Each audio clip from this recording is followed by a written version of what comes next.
Hello everyone, কেমন আছো তোমরা সবাই? আশা করি তোমরা সকলেই ভালো আছো। এইচএসসি পরীক্ষা চলছে, সকলের মধ্যে একটা দুশ্চিন্তা, ভয়, একটা উদ্বিগ্নতা, একটা অজানা সংখ্যা কাজ করছে। তো এটাই স্বাভাবিক। তো সামনে একটা অনেক বড় ক্যারিয়ার অপেক্ষা করছে তোমাদের সকলের জন্য। পরীক্ষার্থীদের জন্য শুভকামনা রইল এবং শিক্ষার্থীদের জন্য প্রাণ ঢালা আশীর্বাদ রইল, যাতে করে তুমি সামনের দিকে এগিয়ে যেতে পারো। আজকে আমি প্রফেসর প্রণব সেন তোমাদের সামনে একটা নতুন ভিডিও নিয়ে এসেছি। আমার আজকের বিষয় কমপ্লিটিং সেন্টেন্স, বা একটা সেন্টেন্স কমপ্লিট করা। ইনকমপ্লিট একটা সেন্টেন্স, তার মধ্যে একটা গ্যাপ দেওয়া থাকে। এই গ্যাপটা অনেকটা একটু লম্বা হয়। তোমাকে একটা ক্লজ লিখতে হবে, নয় তোমাকে একটা ছোটোখাটো একটা বাক্যও লিখতে হতে পারে, অথবা একটা ফ্রেজ, অথবা কোনো সিঙ্গেল ওয়ার্ড, বা আবার একগুচ্ছ শব্দ হতে পারে। তো এই গ্যাপটা বা এই কমপ্লিটিং সেন্টেন্সটা, এটা যারা বিশেষ করে ট্রান্সফরমেশন বা সেন্টেন্স পরিবর্তন যারা করেছে, বিশেষ করে সিম্পল, কমপ্লেক্স, কম্পাউন্ড বা ডিগ্রি পরিবর্তন বা কোনো সেন্টেন্স পরিবর্তন, ঠিক এই ধরনের গ্রামার এটা। এবং এই গ্রামারগুলো পারলে অনেক গ্রামার পাওয়া যায়। বিশেষ করে ফ্রি হ্যান্ড রাইটিং লেখা যায় খুব ভালো, কারণ এটা অনেকটা ফ্রি হ্যান্ড রাইটিংয়ের সাথে এটা সম্পর্ক আছে। তো এই গ্যাপগুলো কিভাবে করা হয় বা কিভাবে করা যায়, তো আজকে আমি তোমাদের সামনে এটা একটু দেখাই। তো তোমরা এটা দেখে খুবই উপকৃত হবে। এবং এখানে তোমার এটা বলি যে এই জায়গায় কোনো সময় একটা সিঙ্গেল বাক্য আসতে পারে, একটা বাক্য অংশ হতে পারে, আবার একটা ফ্রেজ হতে পারে, যে কোনো একটা হতে পারে। তো আমি তোমাদেরকে বাংলা অর্থ দিয়ে ধরে ধরে আমি তোমাকে এটা বোঝানোর চেষ্টা করি। তোমরা একটু মন দিয়ে দেখো, তোমাদের অনেক উপকার হবে।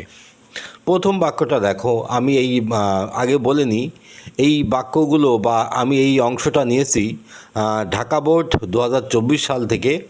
তো এবার সকল পরীক্ষা একসাথে হচ্ছে। তো আমি এই অংশটা বেছে নিলাম।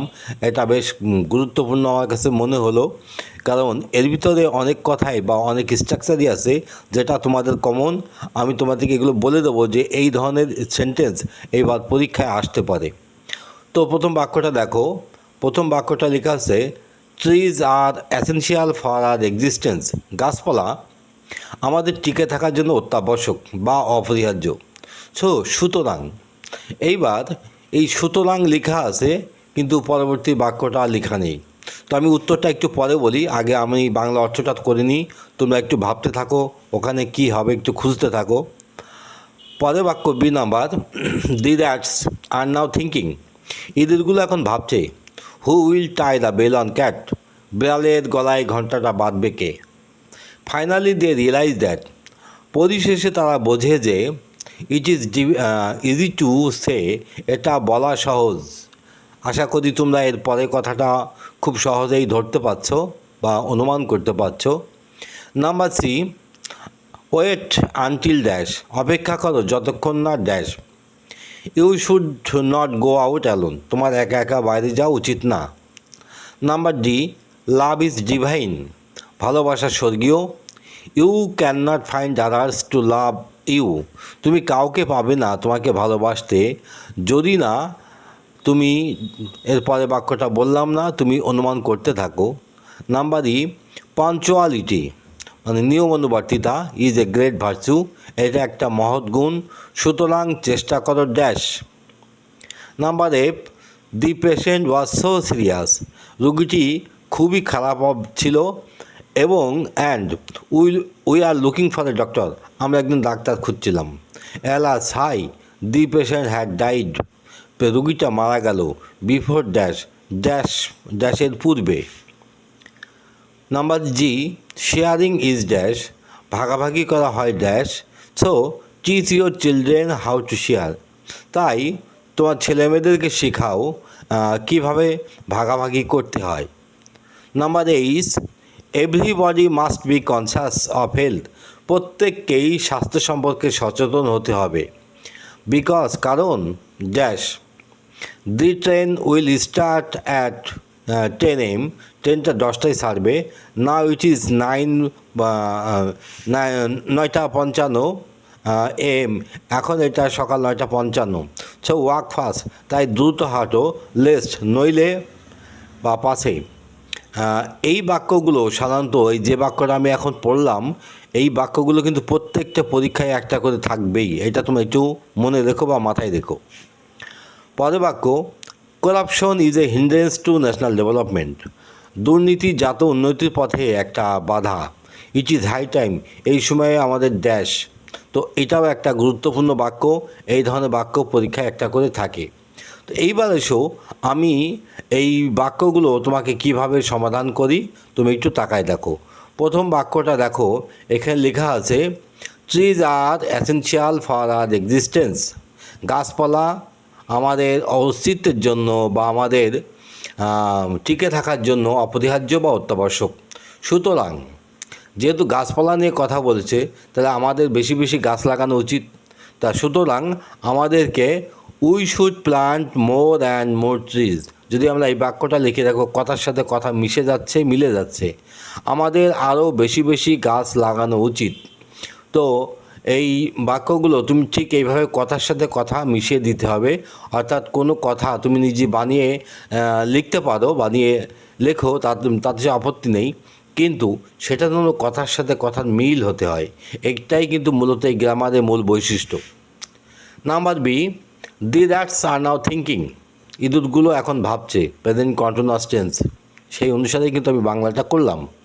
হু will tie the bell on cat. কে বেড়ালের গলায় ঘন্টাটা বাঁধবে। Finally they realise that. পরিশেষে তারা বোঝে যে it is easy to say, এটা বলা সহজ কিন্তু করা কঠিন। এই জায়গায় যেহেতু এটা একটা প্রবাদ বাক্য, এখানে তুমি কোনো কিছু বানিয়ে লিখতে পারবে না, কারণ যেভাবে বাক্যটা দিয়ে আছে ঠিক অনুরূপভাবে তোমাকে ওইভাবেই লিখে দিতে হবে। অর্থাৎ বাট ডিফিকাল্ট টু ডু, বলা সহজ কিন্তু করা কঠিন। নাম্বার সি, ওয়েট, অপেক্ষা করো। আনটিল ড্যাশ, যতক্ষণ না ড্যাশ। You should not go out alone, তোমার বাইরে একা যাওয়া উচিত নয়। অপেক্ষা করো যতক্ষণ না আমি ফিরে না আসা পর্যন্ত। এই না শব্দটা আছে আমি ফিরে আসা পর্যন্ত। তো আমি ফিরে আসা পর্যন্তই ইংরেজি এখানে I I came back, I come back. তো এই বাক্যটাই যে আই কাম ব্যাক, এই কথাটা আনটিলটা রয়েছে, আই কাম ব্যাক ব্যাক উত্তরটা কথা লিখলে আমার এটা উত্তরটা হয়ে যাচ্ছে। Wait until I come back, you should not go out alone, তোমার একা একা বাইরে যাওয়া উচিত নয়। এইবার এসো number D, love is divine, ভালোবাসা স্বর্গীয়।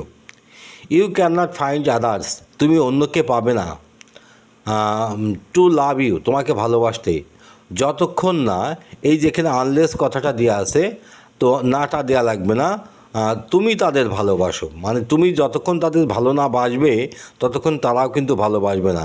অর্থাৎ ইউ লাভ দেম, ইউ আছে, লাভ আছে, দেম আছে, তুমি তাদের ভালোবাসো, এইটা।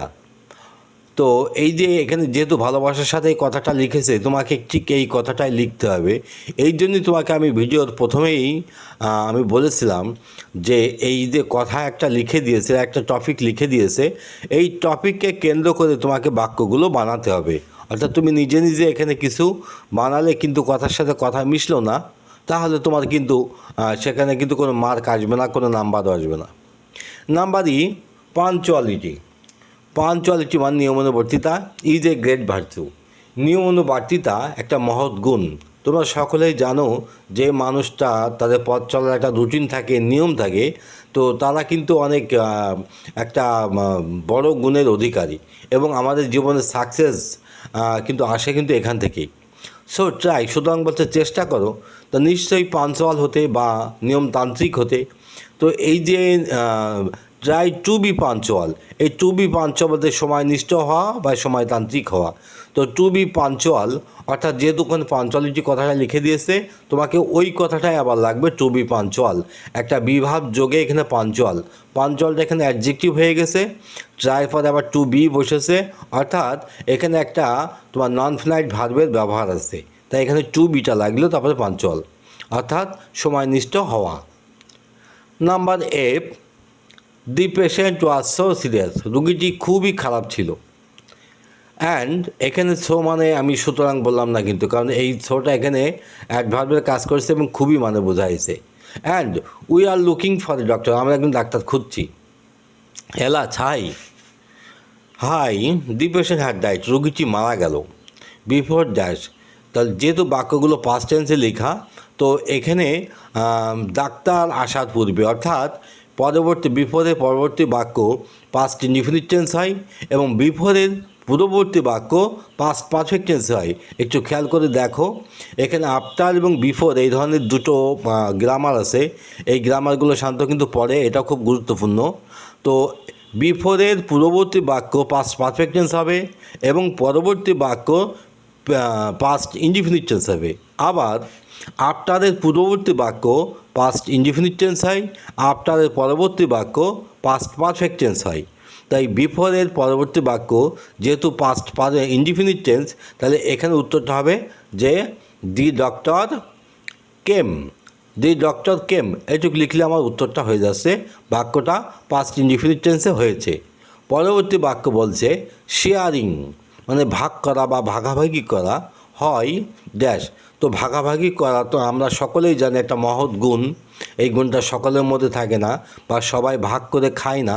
বিশেষ করে যারা অনেক বাড়িতে যারা ছোট ছোট ভাই বোন থাকে, তো তাদেরকে ভাগ করে দেওয়া, সবাই অধিকাংশ ছেলে মেয়েই সাধারণত বড় ভাগটা নিতে চাই বা বেশি অংশটা নিতে চাই বা অনেকে ভাগই দিতে চায় না। তাই ভাগাভাগি করাটাকে একটা মহৎ গুণ বলা হচ্ছে, সেই জন্য ইজ এ গ্রেট ভার্চু লিখলাম। সো টিচ ইউর চিলড্রেন, তাই বলছে ছেলে মেয়েদেরকে শেখাও হাউ টু শেয়ার, কীভাবে ভাগ করতে হয় বা ভাগাভাগি করতে হয়।